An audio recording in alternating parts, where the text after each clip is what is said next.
Amables televidentes, llegó el viernes, comenzó el Telematutino 11, como siempre agradecido del Señor de que me presta la vida y la salud para compartir con un público tan inteligente como el que nos gastamos. Muy buenos días a todos, buenos días Jacqueline Morel. Hola Ramón, buenos días República Dominicana, comienza el fin de semana, comienza también Telematutino 11 y en este viernes 12 de enero vamos a condensar las noticias rápidamente, los temas importantes del país y del mundo. Y con la rapidez que va todo eso, comentábamos antes de iniciar el programa de que las noticias van cambiando y se van sustituyendo aún en los medios digitales. Pero aquí estamos y como siempre prometemos comentarles los temas más importantes. También la doctora Alejandra Núñez Gutiérrez nos trae su segmento dedicado al cuidado de las mascotas, como cada semana. Y hoy vamos a cambiar un poco la tónica y vamos a hablar de salud, con un médico naturista. Se trata del doctor Wilfredo Mañón Rossi, un prestigioso profesional del área, quien nos orientará sobre diversos temas de la salud. Así que les invitamos a que nos acompañen en este viernes. Bienvenidos. Viernes de salud en el Telematutino 11. Yo tengo que comenzar felicitando a mi hijo, Alfredo José Núñez Fernández, el menor de los Núñez Fernández que cumple años en el día de hoy. Mi abrazo, al mediodía nos veremos. Alfredo es un padre excelente, es un gran esposo y es un hijo dedicado que me resuelve muchos problemas, principalmente los problemas digitales, que a uno le tan difícil, le aparece junto a su esposa, María Eugenia, y los gemelos Mauricio y Marcelo. Felicidades, hijo querido. Bueno, y también cabe destacar, muchas felicitaciones a Alfredo, que Alfredo forma parte de Telematutino 11. Está ahora mismo en un sabático, pero hacía vamos a un sabático. Hacía nuestros comentarios, hacía comentarios del área económica y en muchas oportunidades nos acompañó en los comentarios y en las entrevistas. Así que, y tuvo su programa de televisión. Él tenía un programa a las 6 de la mañana. Economista y está ejerciendo su labor ahora 100%. Un abrazo y que la pase súper bien. Por otro lado, bueno, ustedes conocen el caso Nido. El caso Nido es un caso de estafa inmobiliaria que involucra a toda una familia, el padre, los hijos, la esposa, y que timaron con alrededor de 700 millones de pesos a una cantidad de personas que creyeron en el prestigio de esa empresa, creyeron en las construcciones, principalmente dominicanos residentes en el exterior, que no tienen la manera de ver y de darle seguimiento a la construcción de la obra o de las obras. En el día de ayer, el juez de la atención permanente del distrito, Rigoberto Sena, impuso una serie vamos a decir, medidas de prevención. Medidas de prevención. Es decir, algunos, como por ejemplo el propio Emmanuel Rivera Ledesma, que es el cabecilla, 18 meses de prisión. Al hijo también. Al hijo también. Eduardo Rivera Pichardo. A una hermana, Mirna Catalina Rivera Ledesma, y al resto, incluyendo a la esposa, prisión domiciliaria con grilletes. Bueno, son, hasta donde dice la prensa, 147 querellas que se han presentado, denuncias de personas que fueron engañadas, que fueron timadas, en su gran mayoría dominicanos, que se levantan muy temprano, se acuestan muy tarde, aguantan frío y ahorran para tener un techo en la República Dominicana y para también ayudar a sus familiares que dejan aquí a través de las remesas. Por eso es tan doloroso que se produzcan casos como estos. Y esta de las cosas de la modernidad, Ramón, porque ahora una persona puede, comprar empresas rápidamente, ponerlas a funcionar, empresas con propiedades que no existen, cogen fotos, las montan, a veces se ponen en componenda con el que vigila una obra que está en construcción y van y le entran con la persona y le dicen, este es el proyecto. Y además tienen vendedores. Tienen vendedores y la gente que no sabe, no averigua los antecedentes y también ponen un historial. Dicen que han construido qué sé yo cuántos edificios, que tienen experiencia, que están muy bien relacionados, que los títulos van a salir rápido, que se les van a entregar. Y según cuenta la prensa y los testigos denunciantes, este señor, cuando se les reclamaba que dónde estaba la propiedad que habían adquirido, que habían pagado a plazo, cuando ya llegaba el plazo, les decía, los amenazaba, los insultaba y le decía que no van a llegar a ningún lado en la justicia, que él tenía muy buenas conexiones, que esperen un poco más. Y en definitiva, esto debe desarticularse y que se llegue hasta las últimas consecuencias, para que esto no siga ocurriendo, porque no es la primera vez que ocurre. No. Lo que me duele, Ramón, es ese dinero. Normalmente ese dinero se pierde. Pero caramba. Porque aun cuando se dice que el Ministerio Público está investigando propiedades o depósitos de esta gente, normalmente ese dinero se dilapida y queda muy poco, y lo que queda no da para resarcir a todas las personas. No, y cómo hacerlo también, porque ojalá pudieran rescatar aunque sea la mitad, pero cómo dividirlo, quién lo va a hacer y cómo se haría eso. En esto lo que resta es, y ya lo habíamos comentado, las personas deben de investigar las empresas, deben de investigar antes de soltar su dinero, porque eso perjudica inclusive al sector inmobiliario. Aquí hay un sector inmobiliario sano que cumple. Inclusive yo he dicho que yo les recomiendo a las personas que acudan a proyectos que son fideicomisos bancarios, porque están más garantizados. Pero ellos van a tener mucho tiempo para pensar en sus errores, en el daño que hicieron, porque son 18 meses en Najayo, y luego viene todo el proceso de juicio y van a ser condenados. De eso no cabe la menor duda. A veces la gente piensa que puede jugar una especie de juego Ponzi y que no lo van a detectar. Y no es así. Sí. Tarde o temprano, claro, tienen que producir las querellas que se produjeron, muchísimas querellas, para que haya una actuación oficial, como fue en este caso, que fue el apresamiento prácticamente de toda la familia. Por otro lado, se habla mucho en estos días de un proyecto que sometió el presidente Abinader, un proyecto de tasa cero a la importación de bienes de la canasta básica, es decir, arroz, habichuela, pollo, cerdo, etcétera. Y eso, lógicamente, provocó una reacción de los partidos de oposición y de los productores agropecuarios. Porque usted importar un bien terminado sin impuestos compite con el bien nacional, que tiene que pagar impuestos en los insumos y tiene que pagar impuestos locales. Entonces el presidente se reunió con los productores agropecuarios, porque eso iba a tener un costo político y un costo electoral si eso se materializaba. Ramón, yo no entiendo, porque dice que es productos de la canasta básica en caso de emergencia. Lo primero es que aquí siempre hay emergencias,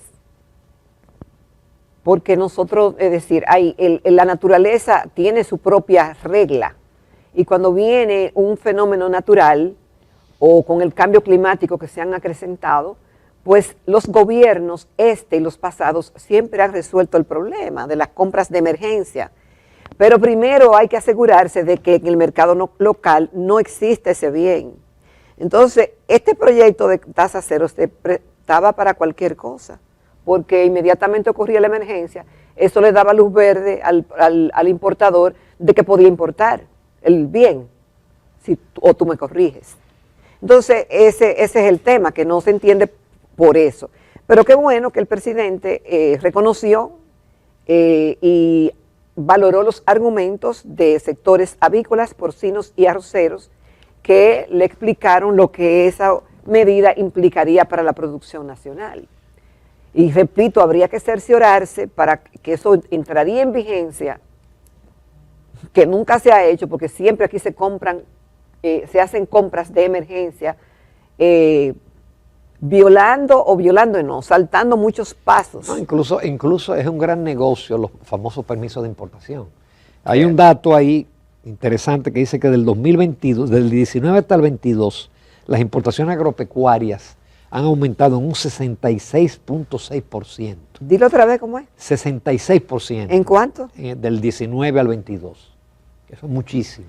Porque recordemos que en la pandemia, o cuando empezó el tema inflacionario, también se dieron unas importaciones a tasa cero bajo el argumento de que eso iba a permitir bajar los precios. No, los precios no bajaron.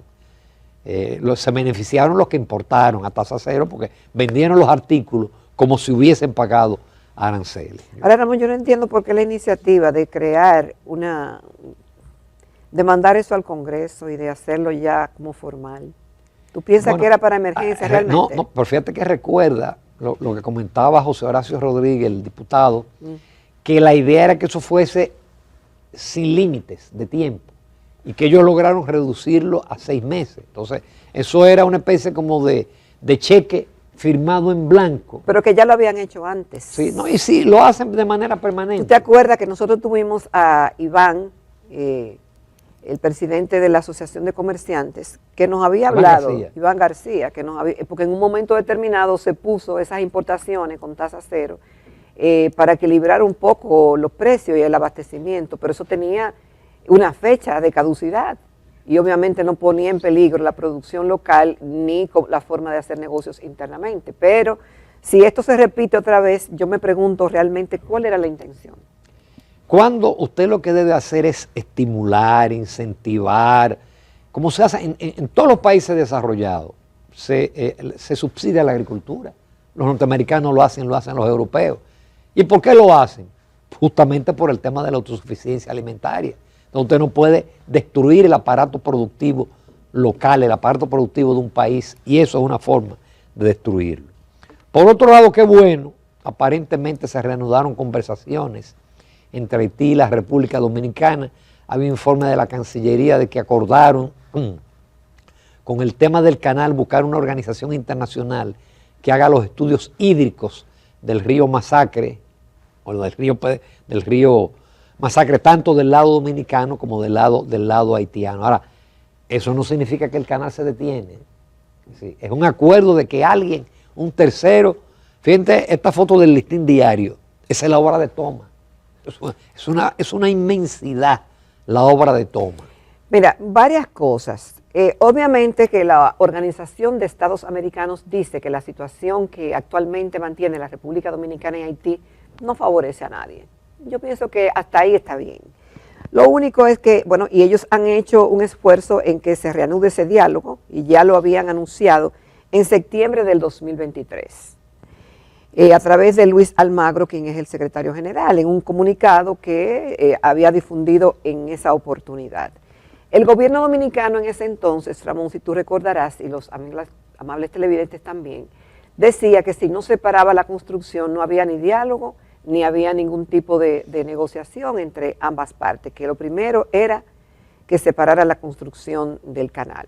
No se paró la construcción del canal, el gobierno tuvo que echar para atrás todas las medidas y buscó como salida salomónica la construcción de como una represa en La Vigía. Pero ¿qué pasa? Rehabilitar el canal de La Vigía. Sí, que pero no lo han hecho todavía. Bueno, ellos han adelantado las obras, pero ¿qué pasa? Que los agricultores de la zona ya han expresado públicamente de que eso no le va a resolver el problema de abastecimiento de agua para sus cultivos. Entonces, ahora se habla, y voy a citar, que el documento resalta, el documento que se emitió, participó nuestro canciller Roberto Álvarez con el canciller haitiano Jean-Victor Genud, respectivamente de los dos países en una reunión realizada los días. Mira qué buena imagen con un dron. Ajá, 9 que y muestra 10. el canal, la magnitud del canal, la magnitud de la obra de Toma. Ahora, Ramón, ellos hablan del tema de que se están explorando diversas opciones para llegar a una solución justa, equitativa y razonable. Entonces dice al lado, quien hizo la crónica, dice que la base se sustenta en que ambos países están sujetos a las estipulaciones contenidas en el Tratado de Paz, Amistad Perpetua y Arbitraje del 20 de febrero de 1929 y el derecho internacional que rige en la materia. Entonces, ¿por qué me están hablando de otra cosa que no sea del tratado? Porque el tratado dice lo que hay que hacer. Claro, el tratado, entonces, el tratado te dice, porque la República Dominicana no puede afectar el río de manera tal que le disminuya el caudal y Haití también no puede afectar el caudal o el curso del río y que eso afecte a la República Dominicana porque el río entra en Haití en un tramo pequeño y regresa a República Dominicana y desemboca en Manzanillo. Ramón, si es así, lo que hay que ver es el tratado, no hacer ni siquiera estudios técnicos, es ver lo que dice el tratado. Porque cuando se habla de una solución justa y equitativa, ¿de qué están hablando? ¿De qué van a variar el tratado? Porque ya el tratado pero dice cómo es. Fíjate, el estudio es importante, porque el problema es que República Dominicana ha hecho una serie de obras sobre el río Masacre, que los haitianos lo han dicho. Entonces, ese estudio es lo que va a determinar si las obras dominicanas han afectado el río y si ese canal va a afectar, que va a afectar de manera definitiva por el tamaño, por la magnitud que uno ve de las obras. Ese canal secaría el cauce que penetra a la República Dominicana. Secaría, no habría caudal de agua y tampoco habría riego para los agricultores que hay en toda esa zona. Bueno, ya veremos si entonces la República Dominicana habría violado ese tratado, si es que ese es el argumento de los haitianos, y habrá que ver la independencia de esa empresa internacional que haría ese estudio técnico. Ojalá que se haga, y bueno, la responsabilidad de cada cual tiene que ser asumida, y ojalá que sea un árbitro imparcial, que diga realmente lo que cada quien, lo que conforme a ese tratado y conforme a las obras construidas, se sea justo, tanto con Haití como con la República Dominicana, porque no queremos tampoco, porque lo hagan los haitianos, decir que está mal, y porque cuando lo hagan los dominicanos, decir que está bien. También fue positivo el hecho de que se habló del tema de la migración, del comercio y de la seguridad transfronteriza en ese encuentro auspiciado por Almagro, Luis Almagro, secretario general de la OEA. Pero los haitianos siguen entrando por millares. Los haitianos siguen entrando a pesar de la gran presencia militar en la frontera. Por otro lado, señores, el sicariato ya es una industria en la República Dominicana. Hay casos frecuentes de asesinatos que nunca son resueltos. Esos casos se quedan siempre en el aire. En el día de ayer en Nagua se transportaban 3 personas, 3 familiares, a plena 3 de la tarde en un tapón, y 2 grupos armados los ametrallaron. Fallecieron 2 y hay uno que está grave con 9 heridas. Es decir, ya uno tiene idea de lo que, de la balacera que fue a las 3 de la tarde y en una calle, en una vía importante de Nagua. Lo que yo no entendí, Ramón, es que primero esto es una crueldad que no tiene límites. Dicen que se trataba de un ajuste de cuentas, pero cuando vemos, mira quiénes eran, los 3 hombres quienes supuestamente se encontraban visitando a parientes, pertenecían a una misma familia, dijimos, Roberto López, Aria Patanita, quien murió en el hecho, era el hermano menor del herido Francisco Cortorreal López, alias el Gringo, de 42 años, mientras Lo de Gringo es porque él vive en Estados Unidos, él tenía una semana en República Dominicana. Sí, Santos Mercedes Escolástico, Santico, de 34 años, eran primos de ambos.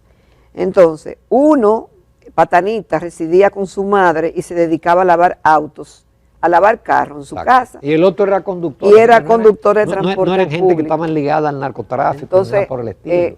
Como que tú te das cuenta de que esa gente tenían recursos, no sé, ahí hay cosas que deben ser aclaradas. A lo mejor fue una equivocación, puede ser. Bueno, como ocurrió con los 2 pastores. Con los pastores, exactamente. Que confundieron el vehículo, los que acribillaron. Parecería, aunque también dice la nota que 2 de ellos habían estado presos por un tema de abuso sexual a menores, pero eso no da la impresión que años después que ellos cumplieron cárcel se vayan a tomar acciones de esta naturaleza. De cualquier manera, el sicariato es una industria. Hay una noticia que yo me enteré leyéndola antes de entrar acá. Tú recuerdas que el gobierno había dicho que lo que viene ahora es todavía lo mejor. Sí. Y yo comentaba que esto depende de muchos factores internacionales. De un asunto lejísimo, en Yemen hay unos rebeldes hutíes que están atacando a barcos comerciales. Ya los Estados Unidos y Gran Bretaña empezaron a golpearlos. Ellos tienen territorio en el Yemen. Señores, eso tan lejos ha provocado el aumento de nuevo de los precios en los contenedores. Y eso va a afectar a la República Dominicana. Cuando los contenedores subieron por la pandemia, no bajaron los precios, los precios subieron. Cuando bajaron los precios de los contenedores, los precios no bajaron. Ahora vamos a ver que van a subir los precios. Señores, nos vamos con Alejandra Núñez y el segmento de las mascotas.